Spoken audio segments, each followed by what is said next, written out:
Hey, hey, hey, welcome in another episode of the You Like That Feels Great Baby podcast. I'm your host, Erik Stenholm, along with Joey Moore. We're thinking about renaming the podcast because of some events that happened this week. Obviously, I want to say all these new names for the podcast, but the floor is yours, Joey. It's your quarterback. Tell us what you want to do. Might want to see a doctor because I woke up this morning brock hard. And it felt great, baby. Yeah. I was thinking, you like that pretty good, or, That is not bad. it's not bad. You Brock on. I mean, this is going to be a thing for as long as he plays well. It is a name that just oozes puns. Just you want to take his first name, you want to take his last name, both of them, don't matter. So Brock on, baby. Obviously, we'll start the show talking about Jimmy G. Really sucks. I saw the play today for the first time because I never really saw the replay. Clearly, he got rolled up on his foot, got smashed there. But last night it was reported that he's going to have surgery and he's out for the season. And then today, the new reports are he is not going to have surgery because it's a Lisfranc fracture. So he could be back in time for the playoffs. All that being said, you still have 5 games to play, and Brock Purdy is your quarterback for those 5 games at the very least. How are you feeling after going to that game again on Sunday? Yeah, he was damn impressive. As soon as he came in, I mean, you could see it at the line of scrimmage. You could clearly tell he was calling out audibles, killing plays. And the funny thing I heard post game was I think Deebo Samuel said he's got some balls on him because he was calling timeouts like at the line of scrimmage, and he's like, you don't even see Jimmy that because apparently Kyle hates it. He's like such a control freak. He's like, you don't call timeouts, and we saw him. He's like, we saw him call a timeout. We're like, oh, this guy's got balls. Okay, and but no, it's crazy not to take it in a different angle and bag on Trey Lance because that's just not entirely fair, but how prepared he was unreal. Miami brought 6-7 guys every time at him, and there was one play on third down. He had Jalen Phillips unblocked right in his face, and he sat in there and hit Kittle right over. It's like that is what Kyle probably saw at Iowa State on tape and was like, that was textbook Beathard and Mullins. Those guys didn't have all the talent in the world, but Kyle just had a Brock hard on for guys who stand in the pocket and just take shots. There's some of them are just like, could we work on our protections or something and get them blocked? But that was impressive. They let him throw it 37 times. Mm-hmm. They don't even let Jimmy do that sometimes. And Tampa's is a much better defense, I think, than Miami. I think with a week to prepare. But I don't even know. What are they going to say? I can't let this guy. Is he already there? Can't let this guy beat us. What are they preparing for? I think there is a huge difference in coming into the game as an injury replacement versus the other team spending a week preparing for you and watching your one game tape that you have in your entire career. I was impressed. The more I watched, the more I was like, that's a performance that's, Niners fans liked CJ Beathard. They liked Nick Mullins. That looked like a guy who, for being Mr. Irrelevant, the last pick in the 2022 draft, incredibly prepared. And I mean, the consensus around sports media right now is the Niners are still alive, regardless of whether Jimmy comes back in the playoffs or not. I am nowhere near ready to say that because Purdy at Iowa State, having watched and bet on a lot of his games, I was not all that impressed, but a heck of a start to his career. As they say, there's a reason why he was the very last pick of the draft. But I mean, yeah, I guess the good thing about this team is, well, they don't ask the quarterback to do that much. But that's what was surprising, especially, I mean, you saw it being at the game. You would think if Jimmy G goes down and you're starting a rookie 7th round pick at quarterback, your entire game plan would be, hey, diddle McCaffrey up the middle for 60 minutes. But no, they turned him loose, and it was pretty surprising. Yeah, it was. I mean, that was one of the things that stuck out. I mean, the other thing to talk about Miami, the numbers don't even do it justice, but Tua was awful.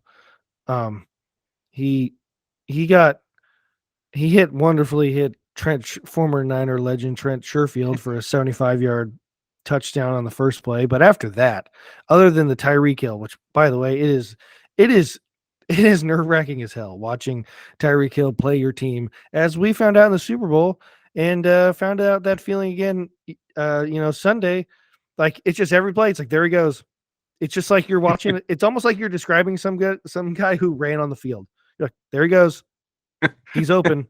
Like With him and Waddle is the best 1-2 punch since God, like Carter and Moss or something like that, or Moss and they're Welker.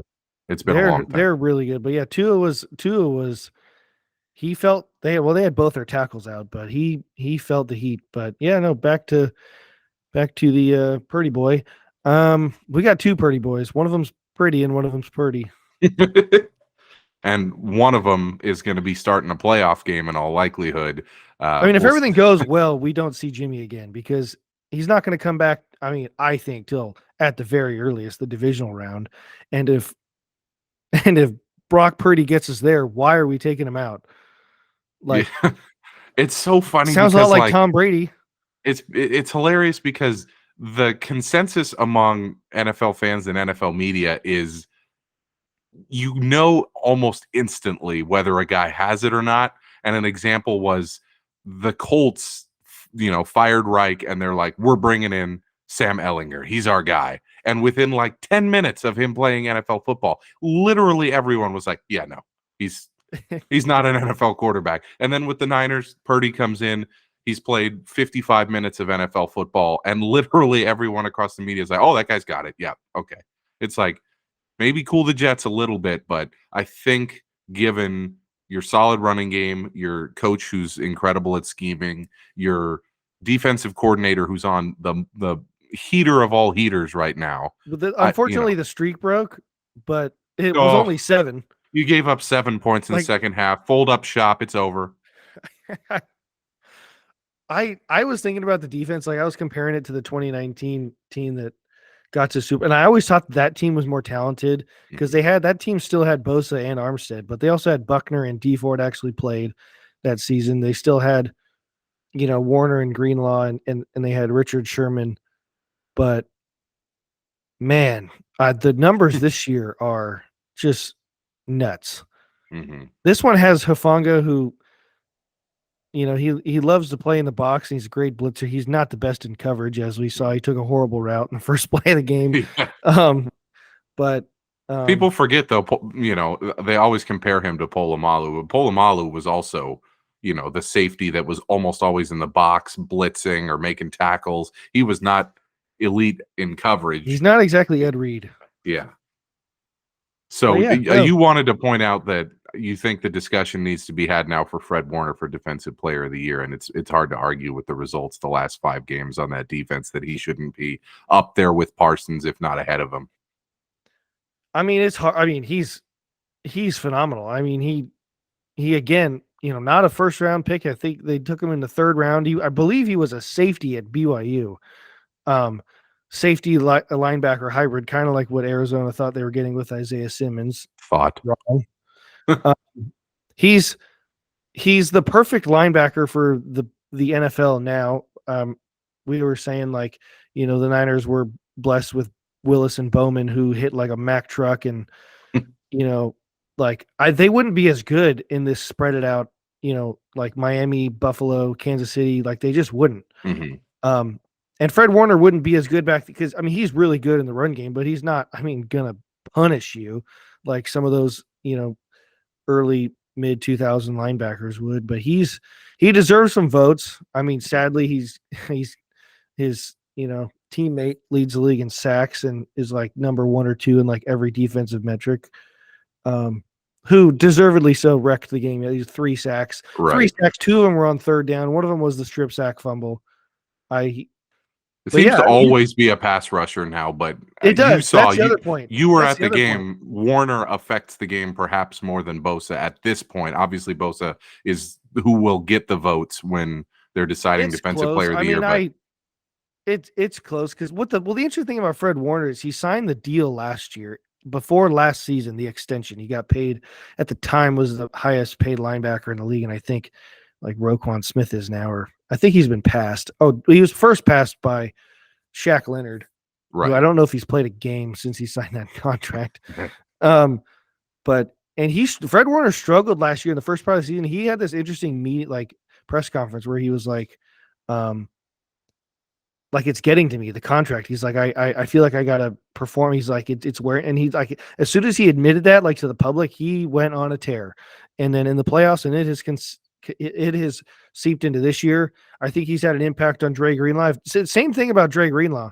Like Bosa gets a lot of the credit that, I think gets more credit taken away from Warner, but Warner gets credit taken away from Dre Greenlaw, who is very good himself. Mm-hmm. And then Hufanga has been, we haven't missed Jaquaski Tart at all. Thanks for Mm. dropping that punt. From possibly the best defense in football in the 49ers over to a team that gave up 500 yards to a Mike White-led offense, but still won in the high wire act Minnesota Vikings. We're 10-2. Obviously, I'm thrilled. I was in Vegas to watch World Cup games and NFL games and whatnot, but the highlight was being in the Caesars Palace Sportsbook during that Vikings fourth quarter win. I thought we lost about 9 different times, and it seemed like the vast majority of people were pulling for the Jets because they bet on the Jets, or there was actually a pretty decent amount of Jets fans there.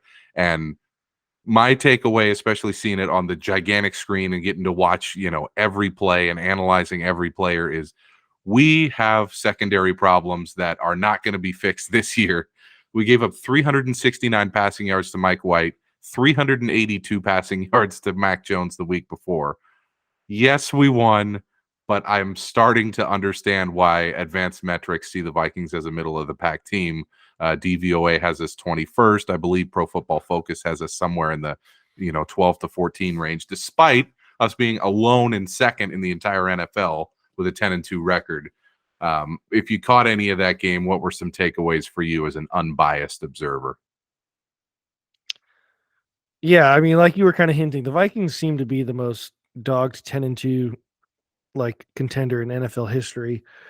Yeah, I mean, they have glaring issues in the secondary, but they winning games. The Jets defense is not like a joke at all. They're really good. I was really impressed. Like, it with the head coach, with where the talent and money is allocated. I mean, sometimes you have to outscore your problems. I mean, it's kind of the opposite of the Niners. Like, the defense is going to have to, sometimes it's the offense. Sometimes you got to win games 42-38, whatever it is. And that was my takeaway is obviously everybody in the league knows that it's a team that Justin Jefferson kind of dictates how the game is going to go. And you don't really see that very often in the NFL, where there's a team where the wide receiver is so far and away their best player that he dictates how the game is going to go, whether the team is going to score a ton of points or whether they're going to get shut down. And through the first, I think, 2.5 quarters, I was like, damn, they're letting Sauce Gardner get away with tackling Jefferson and they're not calling it. And then all of a sudden he just kind of took control in the second half. He caught a touchdown. He made this one ridiculous catch where he then looked at Sauce and gave him that "you're shorter than me" thing. And I was like, okay, all right. I feel confident in this game again. Yeah. My first thought after we won that game is, once we wrap the division, because I don't think we're going to catch Philadelphia, we put Justin Jefferson in bubble wrap and save him for the playoffs. Because if that guy goes down, we're going to be like 10-point underdogs at home to the Niners in round 2.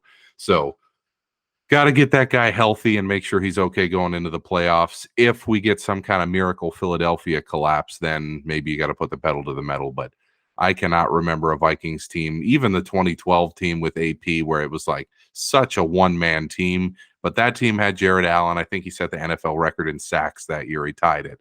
And it's like, this team really is a one-man show right now. Hopefully the balance can get better as we go further into the season and Cousins can actually pick up his play. I have been a little bit disappointed in him the last 3 weeks.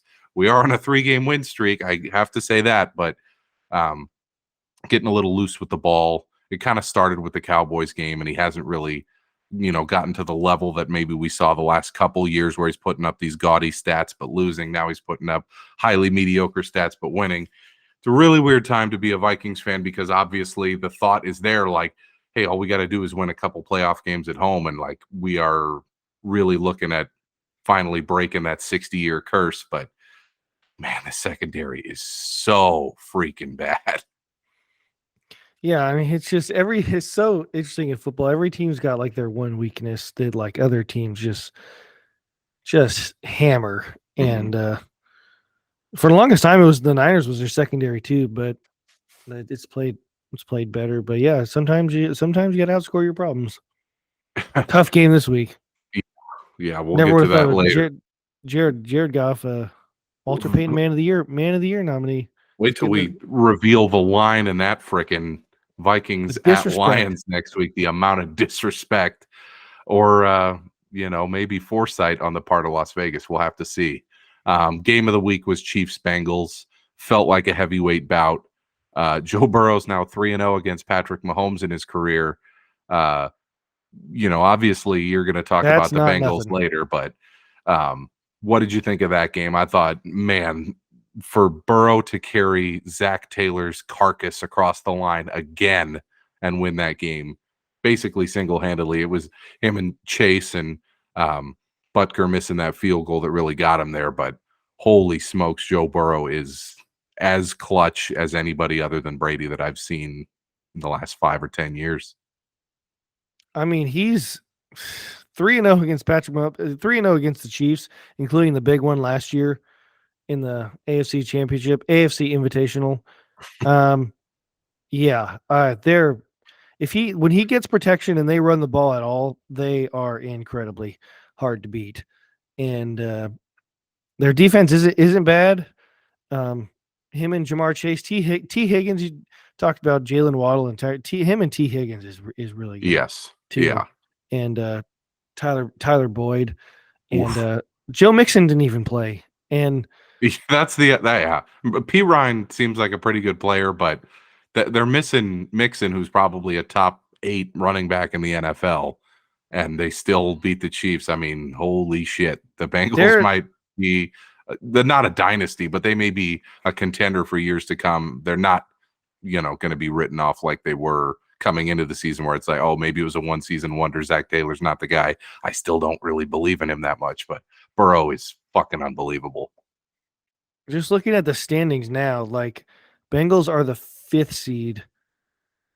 They're tied with Baltimore. They're going to catch the Ravens.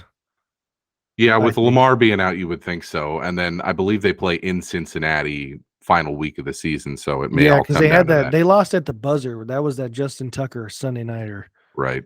Yeah, they're going to catch Baltimore. They might get. I mean, just looking at this, kind of a side note, the AFC is really good. Yeah, we said that last week, and like it's like we kind of said that like before everyone was saying it before the season started. Like, I think yeah, like we were the NFC is a bit top heavy. Like the Giants. I think Seattle's better than the Giants and the Commanders, but I mean, it's like, oh yeah, Tennessee might get up to the 3 seed, maybe catch Kansas City because they'll have the tiebreaker with the head-to-head. Do they get like Miami? like right. I mean, Miami as a 5 seed is a live dog big time. I mean, AFC is stacked, and then there's even teams that aren't in playoff position, like the Pats, who are okay, and then the Raiders, who out of nowhere have won 3 in a row. They're on a heater. Yeah, they are on a heater, and they have a very easy schedule to close the season, and I think they play all the teams they need to leapfrog. I know they play the Jets at least. Niners go to Vegas on New Year's Day, and I'm sure Vegas will be a wonderful, a sea of red. Place. Well, I wasn't even going to say that. Well, that'll be true, but I was just going to say New Year's with the consumption of alcohol and other things, New Year's, Raiders, Niners, we could see some fireworks. Yeah. Might actually just see fire. Yeah. There's a reason that they discontinued the Niners-Raiders preseason game. Few too many fan altercations caused that wonderful tradition to be scrapped around like 2015 or so. That was rough. They did a couple years ago back at Levi's, but yeah, not a good look. that game's tougher than what it Right. looked like a couple When weeks they ago. were 2-7, you were like, "Oh, that's a Now it's cakewalk." going to be Now, yeah, Brock Purdy. and it's going to be Devontae Adams getting 27 fucking targets every week. If you have to He's play against him in he's on a fantasy, personal he's on a oh, personal heat. Oh, my mom's locked in. Mom lets me know every week. okay. Updating our power ratings. We haven't done that in a while. I remember a couple of weeks ago, you were like, "Oh, Tennessee 3," and I was like, "What are you talking about?" Yikes. That's a miss. Let's go back to our top 5 right now. I just looked at it right before we recorded, and I've decided I'm going to keep the Chiefs number 1 and Bills number 2, which is where I've been basically the entire season. Eagles 3 because you have to respect them at 11-1. I've moved Cincinnati up to 4. The Niners were my previous 4, just based on the strength of Burrow and then Jimmy G's injury. And I think I'm going to move the Vikings to 5 and the Niners to 6. So it's a top 5, but I'm letting you know that the Niners are 6. It's not like they're further down. So the obvious omission on my end is the Cowboys, who obviously they're stomping the bad teams, and then they play Houston again this week. So I want to see them against Philly put up a good fight, and then I'll be willing to put them in my top 5. Where are you at with your 5 right now? Mine are a little different. I'll tell you, I would not have the Niners in the top. I probably would have them 6. I gotta see the Purdy boy do it a bit. My number 1 would be the Bengals. Wow. I think they're on a I mean, because my 1 last time was the Chiefs, and I don't think it's nothing that they've beat them 3 times in a row. Mm-hmm. Right now this week I would have them 1. I'd probably have Kansas City 2. Here's where it gets weird, because you don't believe at all in Buffalo, and I still believe that they're probably the best or second best team in the league. My 3rd would be Philly. Okay. And I think Dallas is really good. I would have them 4. Okay. And then I'd have Buffalo 5. Yeah, I think probably Minnesota. And then maybe probably the Niners after that, because I couldn't put Miami. I'm not putting Tennessee. No, no to Baltimore. Yeah. So I mean, probably 7. Yeah, that's what I'd probably do. Yeah, it makes sense. I feel like you're a little bit lower on Buffalo than me, and I'm a little bit lower on Dallas. But see, it's starting to become a consensus here. The Bengals have gone from when they were 4-4 and had some injuries and had been underperforming. They weren't anywhere near that conversation, but they are right near the top right now. I got them at 4. You got them at 1. So with them having the tiebreaker against Kansas City now, the AFC playoff picture is getting really muddled to the point where there is a scenario where, let's say, Buffalo loses to Miami and then Cincinnati runs the table. I mean, Cincinnati could be the 1, which would be nuts considering they were 4-4. But the I think AFC that's very is possible. Yeah, it's all. Well, it's interesting if it ends up in a 3-way tie, because like they've all played each other, because they were all the division winners last year too. So like Cincinnati beat Kansas City. Buffalo beat Kansas City. Has Cincinnati played Buffalo? They play on Monday Night Football in Week 17, which is going to be a fucking barn burner. Good, because we've had some shit on Monday Night Football. That is going to be. I just saw that today. I was looking at the schedule. I was like, oh, the Vikings play next Saturday, the 17th, against the Colts on a Saturday instead of Sunday. That's kind of weird. And then I'm looking at the schedule, and I was like, whoa, Bills at Bengals on Monday night, Week 17. That's going to be sick. Great game to look forward to. I have some takes before we get to your Jack and the Bum of the week, based on what I saw when I was in Vegas in terms of watching all the games at once and kind of getting big picture thoughts and looking at maybe in depth into some teams that I hadn't been paying attention to all that much because I watched mostly Red Zone and then recaps. I said before, I think the Raiders aren't dead. I think they have an easy schedule. I think Carr and Adams and Jacobs are on a heater right now. They've got a pass rush, which they didn't have in the first half of the season. Like, they're getting some help for Crosby for once. they're still alive. They have an easy schedule. I think the Chargers are on the slide. I think the Jets are on the slide. There's a chance for the Raiders to sneak in there. And then another team that probably shouldn't have won this weekend but gutted it out, as they have each of the last 3 weeks, is the Pittsburgh Steelers. I don't know if you know this. It's only been said 10 million times on every single sports media network, but Let's hear it again. Mike Tomlin's never had a losing season. Let's check that. Let me look with my stats team. Yes, that is true. He has never had a losing season. That's super interesting. Yeah. I didn't know that. I've never heard that nugget before in my life. It's very, very interesting. But in all fairness, they do play Baltimore twice in the span of, I think it's 3 weeks. So they may miss Lamar both times. They play Carolina and they play, I believe it's New Orleans. So it's like they have a really easy run in. I don't know if they're going to make the playoffs, but I just wanted to point out that I thought the Steelers have a shot there. And then one more take before I turn it over to you for your bum of the week. I watched the Detroit-Jacksonville game because I bet on both Detroit and the over. Doug Peterson needs to be getting more shit than he's getting, because that team is a shit show. Okay, they got boat raced by Detroit, who you believe in Detroit more than most, but I do. I was stunned at how bad the Jaguars are in that game. For this team that all the advanced analytics guys are saying the Jaguars are criminally underrated. They should be like, 8-4. They've had horrible luck. I watched that game and I was like, that is a team with no direction. I understand Urban Meyer left a heaping pile of dog shit for him to inherit, but oh my God, the Jaguars are awful. Lawrence looked like he got injured. He came back in. He was awful for the entire game. That looked like the worst injury I've ever seen. Oh, when I saw a replay of it. And then he's like, he's back. I was like, yeah.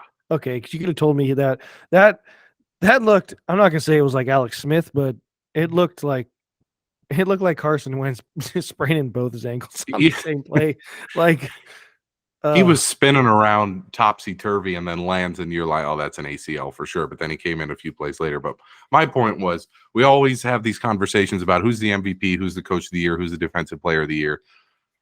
In baseball, there's a columnist I read who gives out a Cy Young and a Cy Yuck for like the worst player of the year. Like if I had to say who's the worst coach of the year, obviously it's Nathaniel Hackett. But Doug Peterson is probably second there. Like he inherited a team that you have a number 1 overall pick quarterback coming into his second season, which second season is when a quarterback takes off. So Mahomes, Burrow, all these guys, Herbert, that's when they took off and kind of showed who they are in the league. Lawrence might actually look worse this year than he did under Urban Meyer. The Jags just kind of suck, and they have the roster, I think, to win some games. So those were a couple things that I saw watching the games that stood out to me. Let's head over to your Jack and the Bum of the Week. Obviously, a ton of candidates. You want to go through your candidates and then give out the award, because it was a heck of a week. I love giving out the honorable mentions to the bums of the week, just to let them know that you were almost the bum of the week, but you got away with it. Probably a very low honorable mention, Lovie Smith.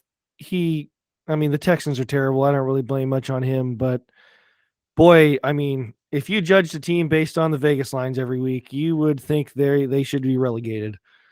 Like they're just consistently double-digit dogs.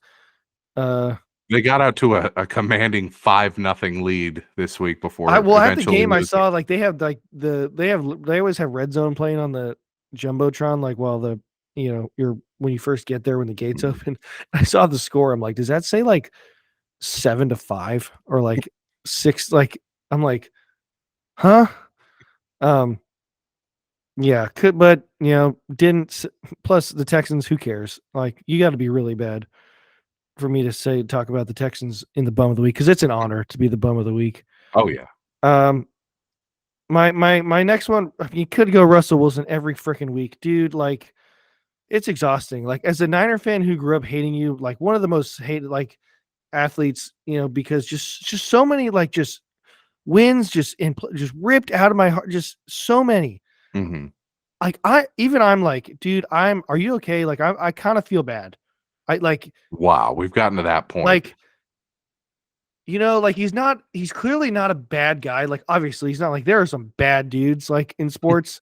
He's not a bad guy. Do I think he's kind of like a poser? Yeah, he seems a little like he's trying to be somebody he's not, which another reason why I kind of feel bad for him, because maybe he does just need, I don't know, do you need therapy, man? You need to talk to somebody. Like, have your manager call Richard Sherman or something, because you don't talk to anybody, apparently. You don't give anyone your phone number.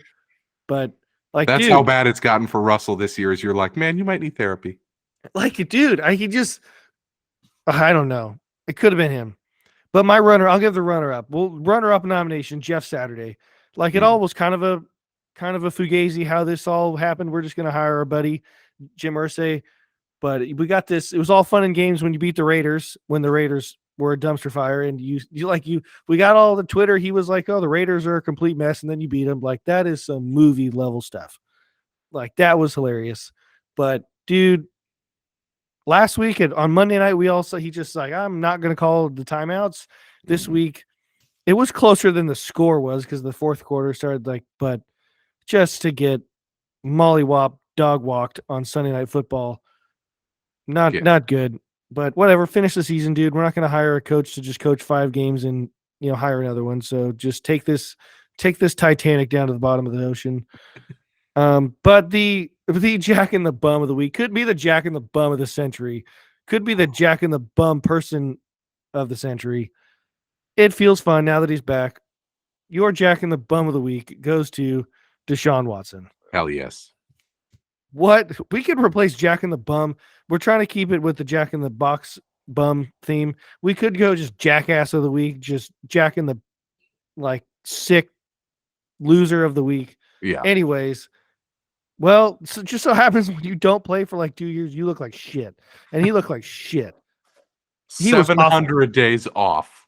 So I get that there's going to be some rust, but even accounting for that, his total QBR yesterday, total QBR is scored 0 to 100. Take a guess what it was. I don't know. 14. 3.0. Wow. Second lowest score of the year. QBR. So I don't know if that's is it QBR or passer rating? The one where it's like if you just hike the ball and throw it into the dirt the whole game, like you get like a 38 or something. Yeah, that's passer rating, which is scored to 158.3. But ESPN's total QBR is 0 to 100, and he had the second worst game of the year with a 3.0. Yeah, 12 of 22 for 131 and a pick against the Texans. What do you think Jacoby Brissett's thinking on the sidelines? This is the part I think it is so overlooked and underrated about sports, especially in football when it's like the team sport, ultimate team sport. It's just like this stuff matters. Like, how could anyone on the offense? How could you just look at him? I get it. He's your quarterback. Like he's obviously a good football player. At least we think he is. I mean, maybe he's not. We all thought. I mean, 700 if Russell days Wilson, ago, yeah. If Russell Wilson could go from last year to this year, like Deshaun not playing 2 years, I mean, he could go. I mean, it could happen. But I get it. What are you gonna do? Take a stand and risk your career? Oh, I'm not gonna play because this is our quarterback and take some. I get it. But if I'm Jacoby Brissett, you mean to tell me I do everything right? By all accounts, he's a great guy. And it's just I just lost my job to this sick loser. He brings nothing to the table. So obviously it's very, understated to say off the field baggage, but I mean, that is an off the field plane of baggage. Yeah. He's a tire fire human being who committed all these heinous acts against women in the Houston area. He comes back to Houston for his first game. He gets booed mercilessly. I saw the entire, I guess their version of the black hole, the Texans fan section behind one of the uprights. Every time that he drove toward them, the whole crowd chanted "No means no." What a circus. It's not going to end. On top of that, he was awful. I mean, the second worst performance of the year behind Baker Mayfield. There are players in sports who sadly probably do worse things than him. I mean, because there's some bad people. But sometimes those people, it gets overlooked because they're good. I mean, you go down lists. Aaron Hernandez, what a nice guy. But if you play well, right? That's if your production outweighs your distraction, people will, put their morals aside and woohoo, let's go Browns. If he was Um, 23 of 30 for 345 and 4 touchdowns, I think Browns fans would be like, "Hey, we don't care." people would But wear his jersey, but if you already bought his jersey and saw that, you'd be like, what a loser. Like, and I don't know, they'd be like, I don't know if I'm talking about him or if I'm talking about myself who bought the jersey. Like, I don't know. he was This destined for a bum of the week at some point this season, but he was even worse than you could have I possibly mean, imagined. even if he was a perfect human off the field, like his numbers are bum of the week numbers against the Texans. Yes, I against the worst team in the NFL. I believe that was a pick six too. Yes. Yeah. Yeah. That's the only reason the Texans, by the way, the Texans scored 9 points on defense and 3 points on offense. Great performance there, Houston. Good job. Yeah. Jack in the bum of the year, Deshaun Watson. Congrats, Congratulations. Deshaun. On Yeah. the Well, day that we heard about the Walter Payton man of the year, how about the non-man of the year? yes.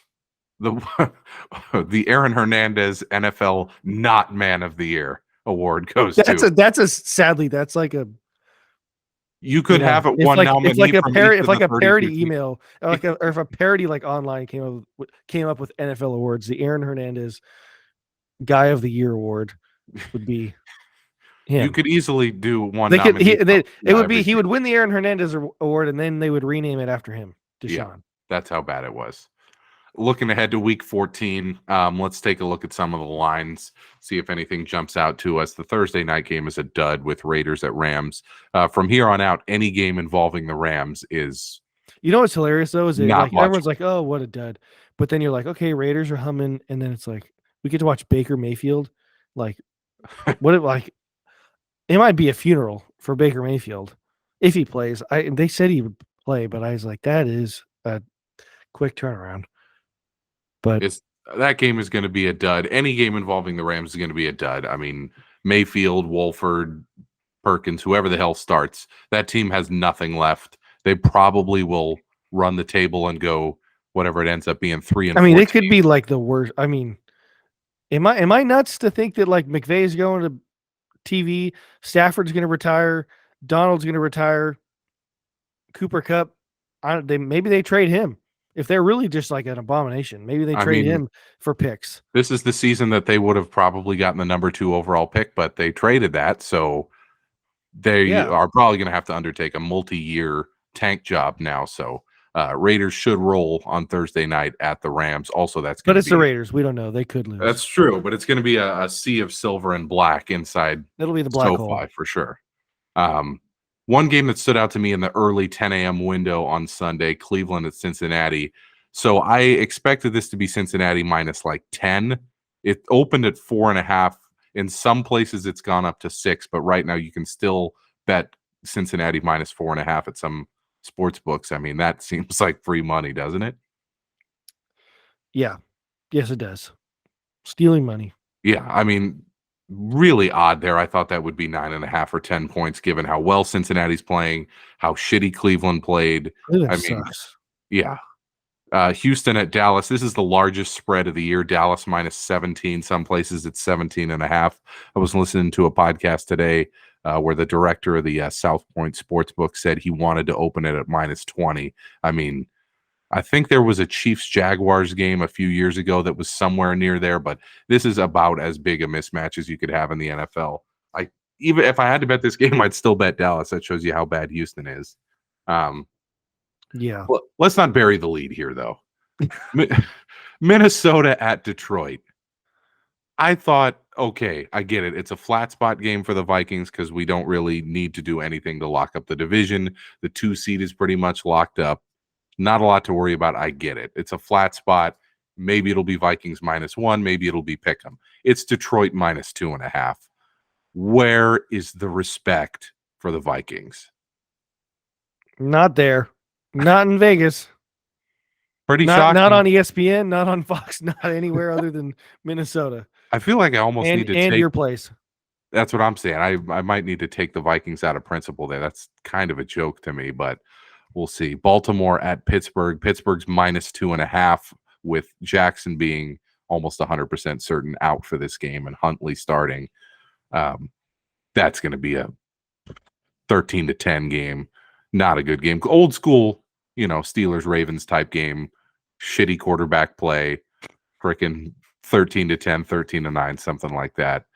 Kansas City at Denver. Kansas City's -9.5. I wanted to bring up this stat to you about Denver that I heard today.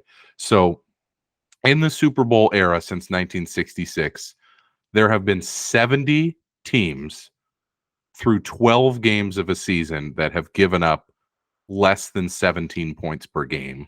And I think the same also applies to they've given up 17 touchdowns total through 12 games. So regardless, there's 70 teams in the past, whatever that ends up being, 56 years, who've hit those benchmarks. Every single one of them has been either 6-6 or better, and the average number of wins for those teams is 10. So the average team is 10-2, who has given up 17 or less touchdowns through 12 weeks, or has given up less than 17 points per game through 12 weeks. So we're talking 2002 Bucks, 2000 Ravens, 85 Bears, these elite monster teams, and then the 2022 Broncos. Like, holy fucking shit. Let's ride. We're talking about one of the best defenses ever in terms of not allowing touchdowns, not allowing points, and they're 3-9. Like, holy shit. Why am I not betting the Denver under every single week? Well, they're supposed to be on Sunday Night Football, but got banned. Yeah, they suck.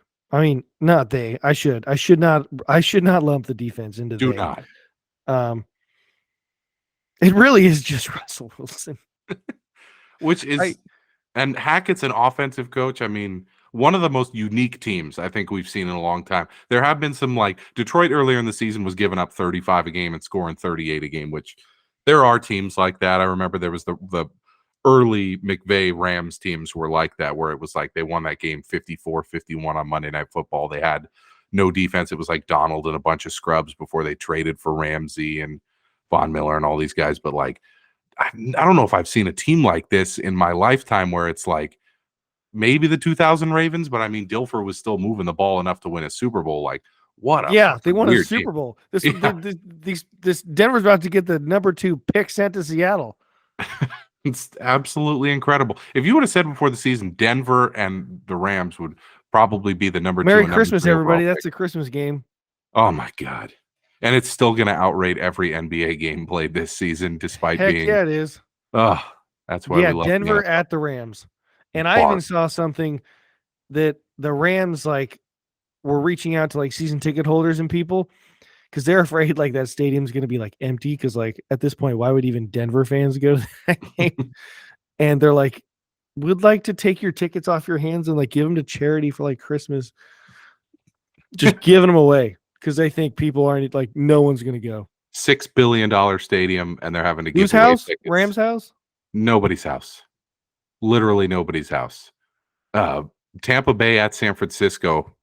That is a huge game. Tommy Boy coming off the GOAT versus Tom Brady. Oh my God. That is a disgusting, disgusting act, as Joe Buck once said. I cannot believe that. Oh yeah, that was the Randy Moss. What a disgusting act. So you have the greatest quarterback of all time, who just broke Peyton Manning's record for most fourth quarter comebacks with his 44th on Monday Night Football. Dragon just about that. Like everyone was like, "Oh my God, again, Tom Brady." And I'm like, "Yes, he deserves. Yes, obviously." But it's like, why does simple things like Mark Ingram not getting the first down happen for Tom Brady? Like, it's kind of the thing with, like, Russell Wilson with Seattle as a Niner fan. Like, yeah, he makes some play, but some of this stuff is like, why does it just happen to you? Like, it's so true. We used to always Mark joke, Ingram. Like, I guarantee you, if he's playing, like, whoever, I don't know, pick it. Yeah, like the Falcons. Yeah, he's playing Marcus Mariota. That's a first down. Yeah, Baker Mayfield. That's a first down. Tom, it's like, I just forgot where the line was. I don't know. And it's like, huh? It always happens for Tom. Like Tom, last year, the Seattle, the Super Bowl, Rams game. The don't run the ball at the 1. Like, why does that happen? Like, it is. It's just. Yeah, the Falcons. I'm not even saying it's luck. It's just like, it's like. When you're playing greatness, you just shit your pants in big moments because you're nervous. But not even. It's like, it honestly just sometimes I'm just like, is there something going on here? Like, is there like Why not does God hate us? like just like what is huh? It Anyways, was it so just it bizarre. always just like why is it like some athletes like why does it always happen to you? Like in a Right. good way. Like there's people it's like why do you always get injured? Why do you always suck? But it's like it's like huh? Like last year's divisional playoff game where I think they were down 2 touchdowns, and then it was just like miracle touchdown where Evans burns Jalen Ramsey, then an immediate Cam Akers fumble, and then an immediate tying touchdown. And I was like, because the Bucks were dead in that game, and I was like, why? Like, why does this keep happening for Brady? It's just a miracle, but it happened again, and now he's coming back home to play the Niners. Probably stay He, at mommy and daddy's house, maybe. yeah, up in San Mateo, yeah, hang out with his OG folks over there. Tampa Bay is not favored in this game, despite Mr. That is Irrelevant kind of starting. nuts. The greatest quarterback of all time comes into Santa Clara.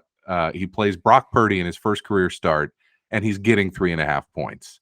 Niners by 3.5. I am probably going to take Tampa in that matchup. I know you don't feel good about that. I mean, it's gonna be. I mean, it's just gonna be interesting. I don't know what to expect It'll from. be a great game. There's not like there's much competition in the 1 o'clock window. It's Kansas City, Denver, and Carolina, Seattle. So all eyes are going to be on the Tampa SF game. Well, I think we're getting Fox's uh, crew, Burkhardt and Yeah, Olsen, and we should. That's a great game. but do you imagine they got the games like we're gonna get Tom versus it's supposed to be Tom versus Trey Lance, Right. and then it's like we're getting Tommy versus Jimmy, and then it's like we're getting Tom versus Brock Hard. And it's good. And Hey, still good. Like what yeah. the NFL? Like I just couldn't even like other sports. Like I just you're down to like like the NBA, the awful league that is. Oh, we're gonna rest everybody. Yeah. It's like no one's watching. The NFL's like we're playing a guy who's never played before, but it's gonna be electric. And And it is.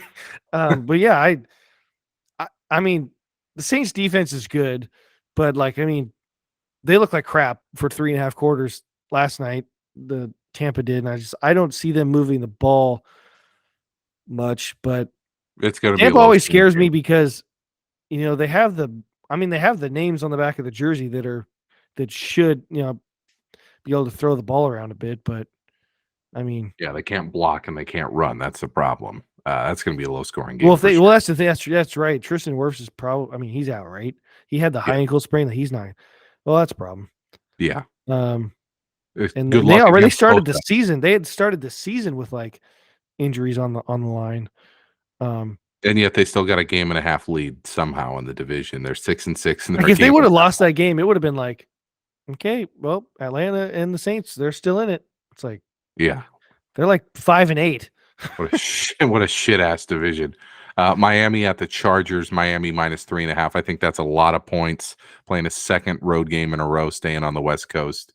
The Chargers are injured, but Chargers getting 3.5 at home on Sunday Night Football. It feels like a little bit of a let up game for Miami. McDaniel was hot after the last game. I mean, he was pissed on the sideline. I saw that one that it was our seats. The seats that we sit in, their season tickets, like they're awesome seats. They're like the end of the second deck. And what's cool about it is like no one's behind us, so we stand the whole game. And they got the TV. Like you could look up and like they got the TV for the suites behind us. Mhm. So we like watch that for replays.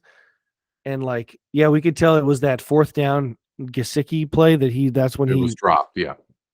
and Oh man, he blew a gasket. Yeah, he's going to be he went frustrated. from fourth and he went for it on 4th and 1 on like his own like 10 in the fourth like with like that 8 drive. minutes left. And Yeah. I'm like, whoa. That's when stones on that guy. Tua made a nice play and hit Tyreek for like 6 or 7 yards. But I still love Mike McDaniel. Oh yeah, you're glad you got the win, but you'll be rooting for him next week. And then Monday Night Football, New England at Arizona. New England minus 1.5. I lean strongly towards New England there, even though Arizona's coming off the bye. Belichick against Kingsbury. That's a matchup nightmare for anyone. Just thinking about some of these teams, like Arizona's one of them. Like Packers could be one, but some of these teams that like kind of had some expectations. Well, the Rams, it's just like it is going to be the longest like 5 weeks like season. Like it's going to be guys thinking about vacation and McVay holidays. pretending to be like, "Come on, guys, like let's finish this season strong," Yeah, and like nobody I see it listening. on Hard Knocks, and they're like in the meeting rooms, like, "Oh, we gotta like just this. You can block the A gap and turn the guard." And it's like you just like in those D line meeting rooms, you're just like, "What are we doing?" Like Let's go to Cabo. it's like Yeah. you'll have some guys who like already got paid in contracts and are like cool, but and then maybe you'll have some rookies who are like, "Oh yeah, I gotta make a name for myself," which I guess is good. But then it's just a mix of I don't know. We could see some like implosions. Oh yeah, absolutely. With all the teams that are just dead in the water, but mostly veteran teams, that's going to be a shit show. Let's take a look around the rest of the sports landscape before we get to my 5 picks of the week and your feels great baby wildest take. World Cup update. I put here the U.S. coaching level is basically at like the Nathaniel Hackett tier. Our game against the Netherlands. I mean, an absolute disaster. Granted, they're going against a team that's superior in talent and vastly, vastly superior in coaching. The coach of Netherlands, Louis van Gaal, has like already been to a World Cup semifinal. He's won, titles in every league. He coached Manchester United. I get it. He's a great manager, but my takeaway from watching that game was like no tactics, no planning, I mean, it was just an absolute disaster. And then the substitutions were bad. I mean, the U.S. needs to fire their coach, bring in like a super established, World Cup veteran manager for the next World Cup. It's the U.S. and the U.S. is hosting. Like, bring the Brinks truck over and dump it on someone. Jose Mourinho, Carlo Ancelotti, one of these world-class managers who's like, I'm going to get a gigantic payday at the end of my career and bring the U.S. to the World Cup. Like, that's what they need to do. Plain and simple. I saw the end of that game. I can't say that I got up at 7 to start watching it, but I watched like the second half. What they had like I mean the US had some chances. They got the goal that made it 2-1, but who was the one guy you would know, like was it Aji something like that Haji even Wright? yeah, Yeah. the people on like Twitter and everywhere, even me like watching I'm like I don't even know who you are, like who are your name, but I'm like I don't like what are you doing? He got the goal, right? Yeah. It But just like still he got he the wasn't goal. even trying to get the goal. Yeah, Yeah. it's just like hit his like heel or something, which it looked like what a deflection. But then the other plays he was making, people on Twitter and me were like what are you even doing out there? Like It's so bad. yeah, Obviously, the U.S. was missing a striker. Like that's the big piece of the puzzle that they don't have. Because I was actually impressed with pretty much every other position on the field. The coach sucked, but the striker is the biggest problem. Like they don't have anybody that can play there. Like if you put Pulisic there, he's just too small. He's not going to be able to play striker. We need like a big, burly, can head the ball striker, and we just don't have that. But man, what a shit show in that game. The they're all in first the half was, NFL. yeah. I mean, Calvin Johnson, somebody that size and that speed, throw him up there at striker. It would have been better than what we had. But one point I was going to make on that before we talk about some college football is for the World Cup, I think it might be the best quarterfinals ever because we only got one upset in the round of 16, and that was Morocco beating Spain. But even then, I thought Morocco was a better team in the game today. So right now we're looking at Portugal playing the winner of England, France in the one side of the semifinals, and then Brazil, Argentina, the dream matchup in the other semifinal. So it's like, this is going to be, despite Qatar being the worst freaking host ever, it's going to be a really great high ratings World Cup just because, there's no, Costa Rica crashed the party or whatever. It's all the big boys, France, England, Portugal, Brazil, Argentina, and it's going to be pretty freaking sweet. Yeah, that makes you the people always say like, oh, we love a good like, underdog Cinderella. Like, no, people don't actually like, They I want Warriors, Cavaliers for 4 straight years. yeah, like, it's all like fun to think you want that, and then it happens, and you're like, why are we getting like, you know, Bengals, Rams. Bemidji? Why are we getting Bemidji State in the Final Four? Like, it's like everyone's like, I'm so sick and tired of North Carolina and Duke and Kansas And then you get Florida Gulf Coast, and you're like, and like well, okay. you're like, okay, this was cool until we got to the Sweet 16. Yeah. Speaking of college sports, Ohio State squeaks in based on USC's loss. So the college football playoff is set. Obviously, we're going to be watching. We do like watching that, but the big talk this week is that it was approved to have 12 teams in the college football playoff starting in 2024. Isn't that way too freaking many? Like, golly, you're going to have like Duke in the first round as the 12 seed or something. Like, kids are going to want to go to the NFL draft and completely skip the bowl process. The product is going to be diluted. I feel like a 12-team playoff is just absurd. Well, about the whole like draft thing, because that is like a good point. People are like players are already doing it. I mean, 12 is a lot, but I also thought 4 was too small. So, I mean, I don't know how 8 would have worked. Maybe you do like a bye or so, I don't know.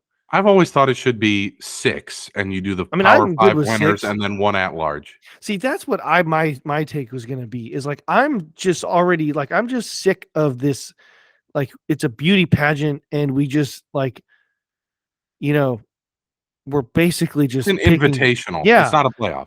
like exactly. And like the NFL, like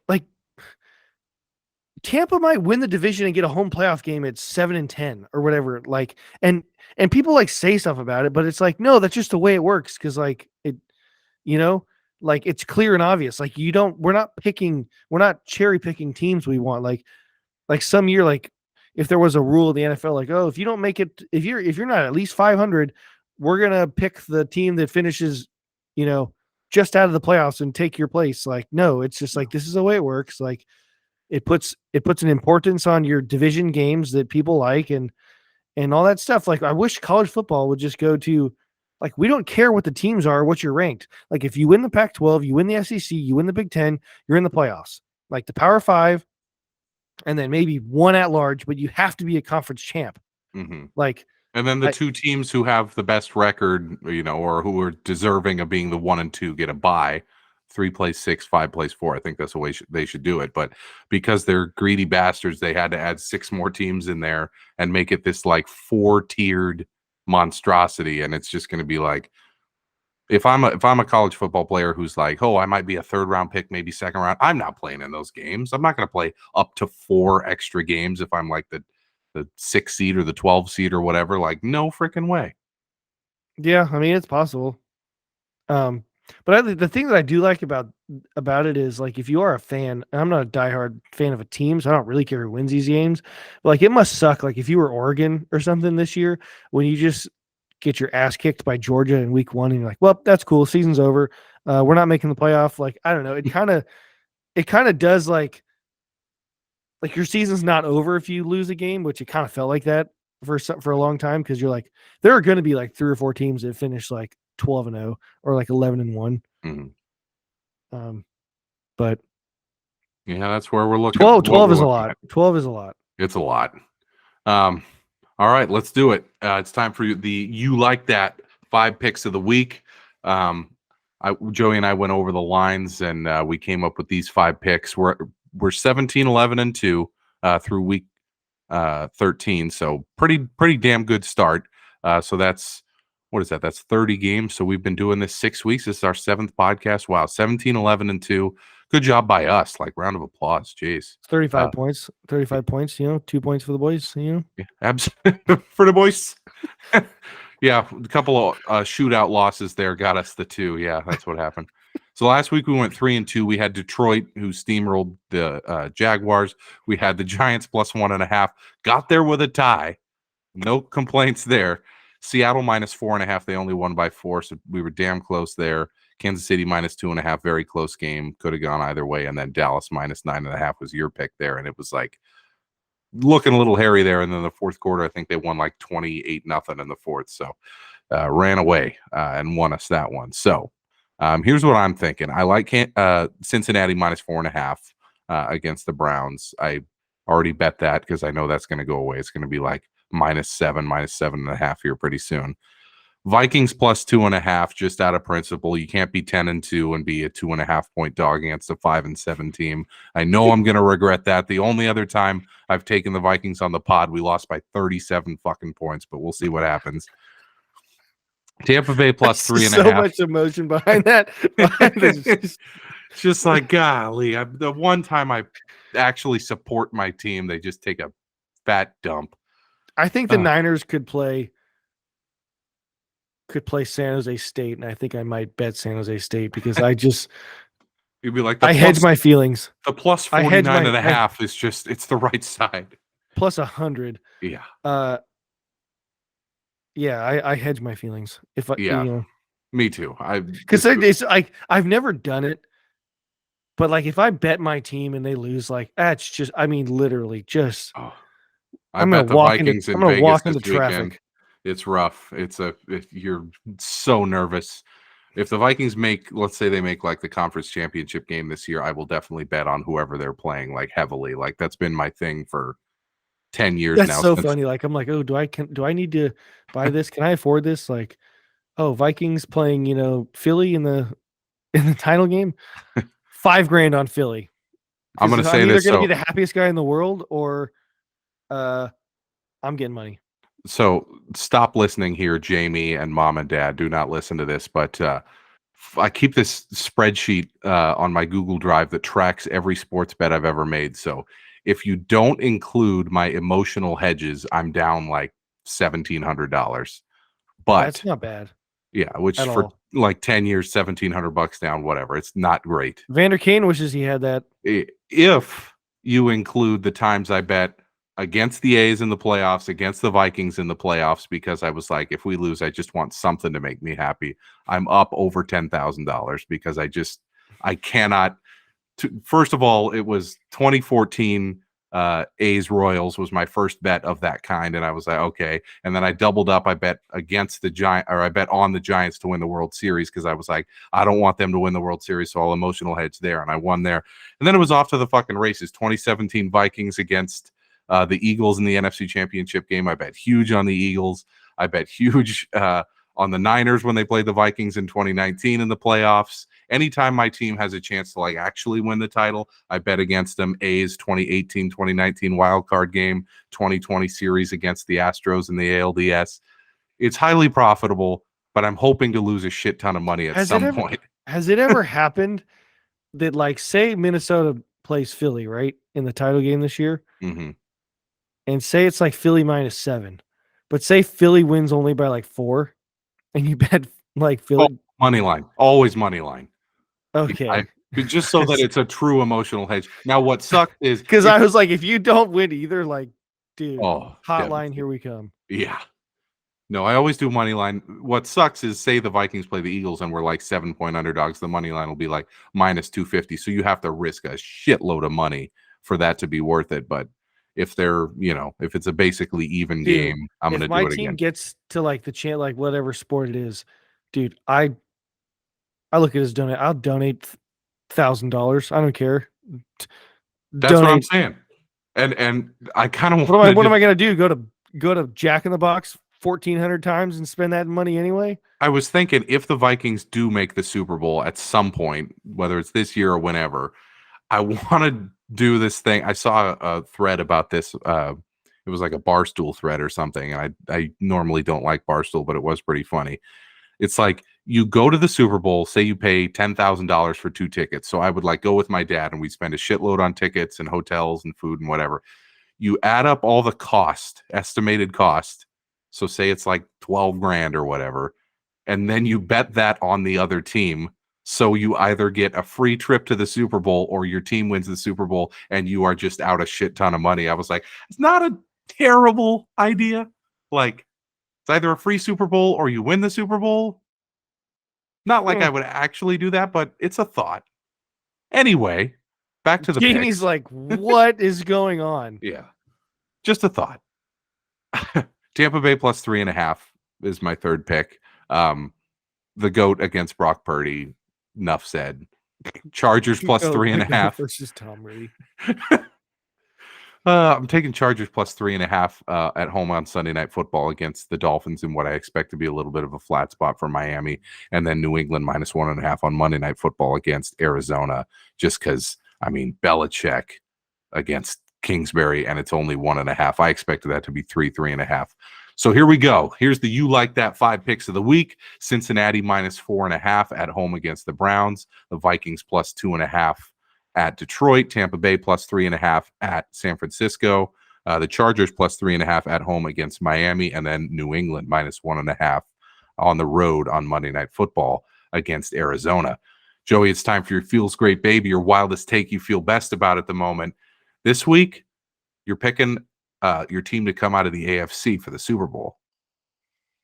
Yeah, I talked about it earlier. I don't think this is that big of a hot take, but I feel pretty great about the Bengals going back to the Super Bowl. I'm not saying they're going to win it, but I got them first in my power rankings for a reason.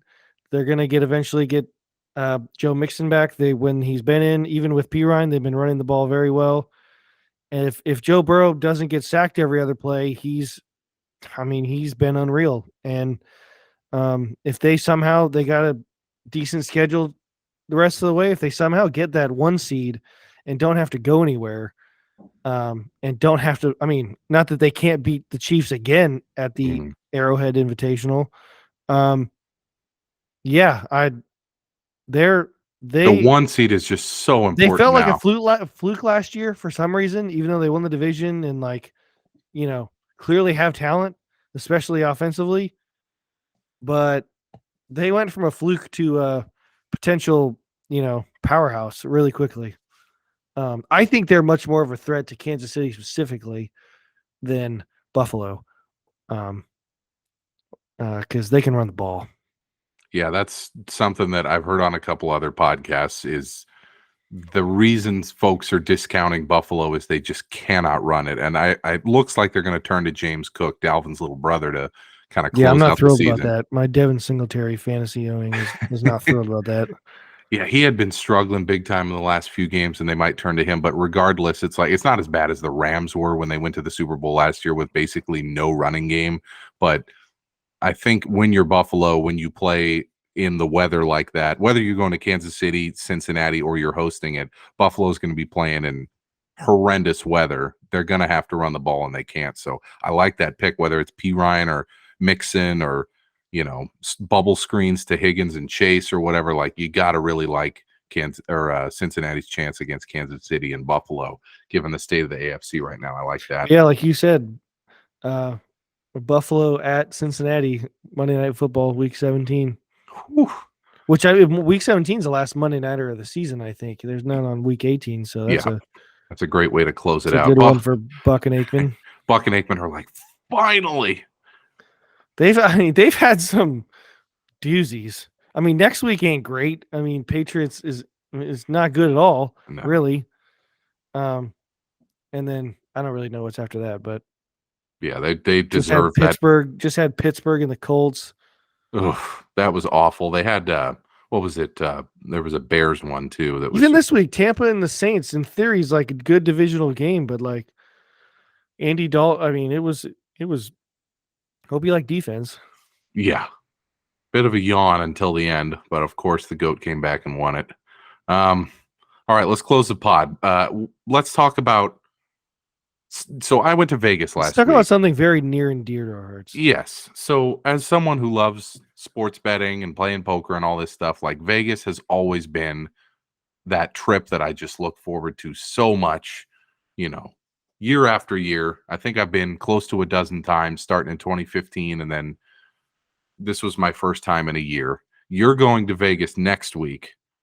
I wanted to bring up that whether it's because of COVID, whether it's because of inflation, I don't know what it is, but like, the quality of the product in Vegas for everything other than entertainment, I would say the hotels, the casinos, the food, just being on the strip, all that, the quality of all that has nosedived, in my opinion.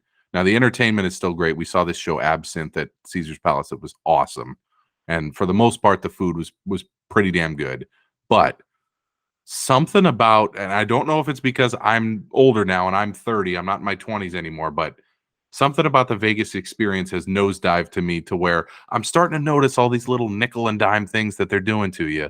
And I hope you have a good experience in Vegas there next week. But I can't believe I'm going to say this, but I'm kind of just a little bit out on Vegas as the tourist destination that I used to always love. I don't know. I feel like it's gone downhill, man.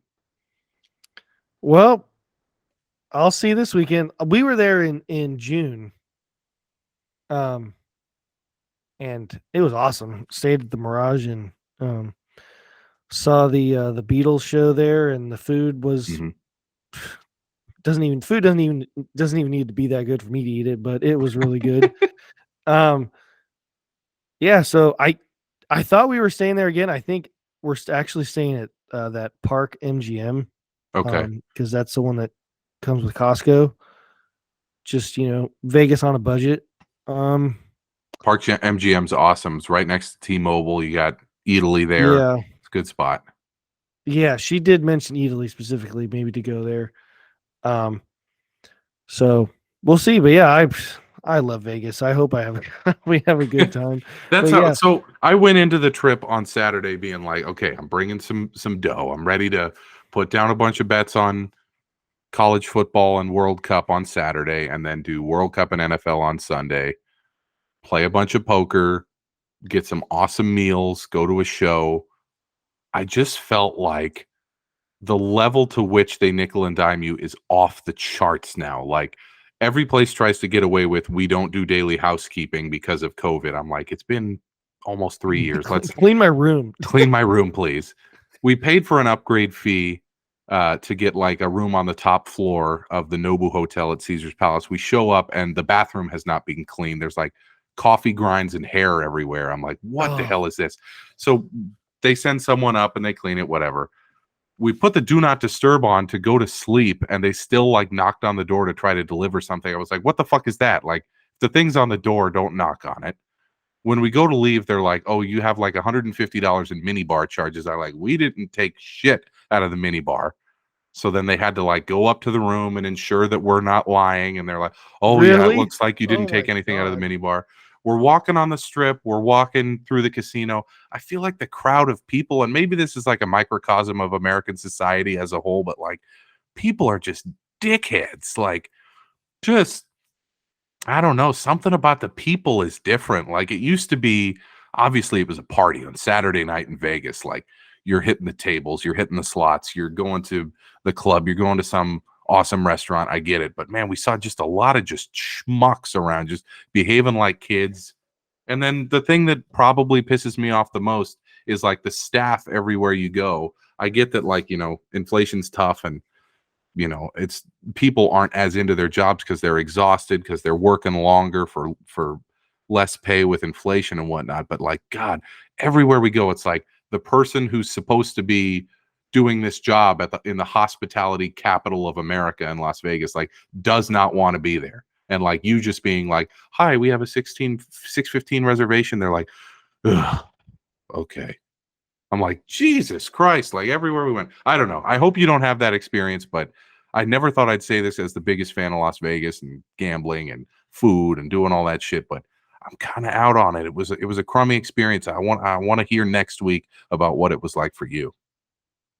Oh, heck yeah. I'm hoping it's gonna be good. I think you might have motivated me to just put a bunch of money on Tampa. So either way, I'm happy or I'm And Tampa rich. money line is like plus 175. So put a couple $100 on Tampa. You might get, well, you put $500 on Tampa, you get a free vacation, or the Niners win. I'm good with either. See, that's what I'm saying. Yeah, The emotional hedge. tell Kayla, and she'd be like, "You did what? You lost 500 or whatever doing what?" I'm like, "But the Niners won, and you lost 500 pushing a button on a slot machine. So what's the difference? Exactly. Yeah. Yeah, you lost $500 at You the lost shops. $500 Yeah. playing Willy Wonka. So Yeah. Oh, I lost a lot of money on the fucking Buffalo slot machine. dude, oh my god, that is the worst. Like out of all the casino, like let's go Buffalo, whatever it does, Oh, like Buffalo. Those yeah. it's a It herd makes of that Buffalo. noise. Buffalo. Yeah, Yeah. dude, those I never won shit on anyone ever, whether it's Vegas or up in Reno or even like out here with Jackson Rancheria, like nothing, like ever. I had like Like the I only think all of those like big, like bright, like Willy Wonka's, like the ones that they make it look like a movie. Like it's just you guys, right. these seem like sus. Like, Yeah. do you hand out money ever? Like it just like that feels like that one even more than like it's like I know I'm at a casino, I'm gambling, like it's they don't keep building casinos because people are winning type thing, right? Mm-hmm. And it's like, but this one I'm like, it feels like I'm definitely not gonna win. It feels like you're just toying with me. Um, There was a machine actually last time we went. Why Kayla was like, let's go back. She played this like she loves the Wheel of Fortune, that's her favorite.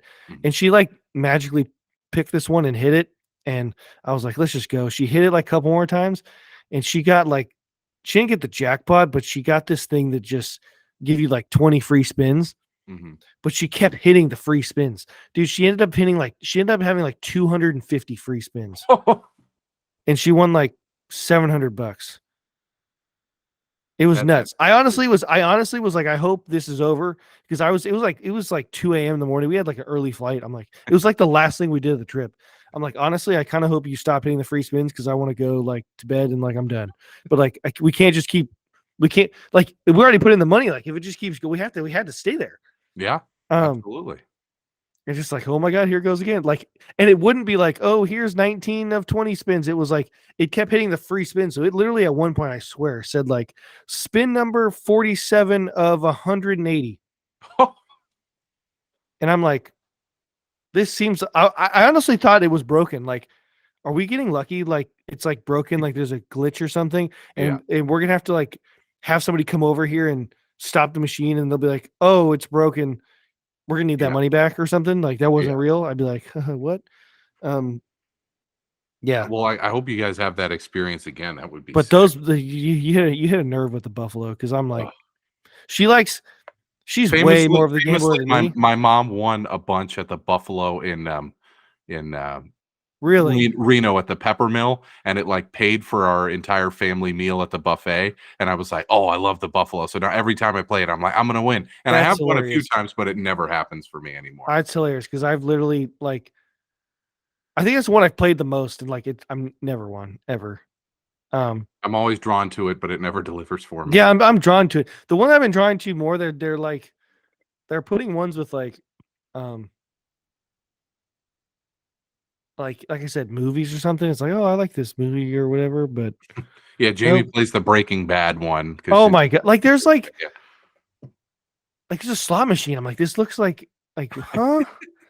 Kayla's Wheel of Fortune. She plays a lot. She loves all the like Asian ones. Like, yeah. There's a lot of ones that like fill that like themed. basket. Yeah. Like with the coins. But I think it's 88 fortunes or whatever it is. Well, we were there this time. Jamie saw this one where it's basically like 3 little piggies, and like every time you like get one of the coins, it goes into the piggy like a bank, and then it inflates and it gets bigger and bigger. And once it bursts, you get like free spins or the jackpot or whatever. And every time we're about to leave, I'm like, all right, let's go. Let's head back to the room. She's like, but look at the yellow one. It's about to burst. And then she bursts the yellow one and then makes a bunch of money and then loses it. And then I'm like, okay, we're back down to where we started. Let's head out. She's like, but look at the blue one. Now it's about to burst. I'm like, this is how they get us. Like, oh my God. Yeah. Oh yeah. Yeah. Dude, I hate to one of my other pet peeves, then we could wrap it up, but like it's people who have like the machine volume like loud and like you be sitting next to somebody and it's loud and like if they win, you're just like, I should have chose that machine. I just literally I only lost. I didn't like it's like, oh my God, big win. It's always the person next to you. I'm like, I hope you bet like $1 and it was like the penny slot. I hope you won nothing because I'm sitting here mad, losing all my money. Yeah, you're sitting there and your machine's not making any noise, and the person next to you is like, because I'm bad. Like I'm super impatient. So like when I go, like I put $100 in a slot machine or something, and I don't even care what it is. I'm betting the max every time. So like, because I'd rather just get it over with. Like I don't find it fun. So like I'm here to win. So here's $100. Whatever happens, happens. And like I'll bet like $6 a spin, like the max credits. Because I'm like, if I do win, I know I can stop. Like I'm good at that. Like if I win, I can't stop. But I'm impatient, like waiting. Right. So I'm like, I'm either gonna win big. I hit the 6 and say I hit like the big win or whatever. Well, that's 6 times whatever credits. I'm like, oh, that'll be good. And then, but then like I did one. I was like $100, $6 a hand. I was like, that was like 5 minutes, and that's gone. And it's gone. Well, I hope you have a good time next week at Park MGM. We're going to give us the status report next Tuesday when we record. Next week's episode will also drop on Tuesday, and then we'll get back to a more regular schedule after that. For our fans, of course, all 9 of them listening out there, thank you so much for your support. I think we got more fans on that. I'm hoping the algorithm kicks, like it's gonna happen. We got some folks on TikTok. We got some folks who watch our clips on TikTok, and we're trying to funnel them here to this pod. But we're going to keep cranking out some NFL content for you every week. We're giving you some winners, so we hope to continue doing that as well. We'll be back next week for another edition of You Like That, Brock Hard. I mean, You Like That, feels great, baby. For and Joey, just remember, if you're Brock Hard for more than 4 hours, call a doctor. Please consult a physician. For Joey Moore, I'm Erik Stenholm. We'll see you next week. Adios.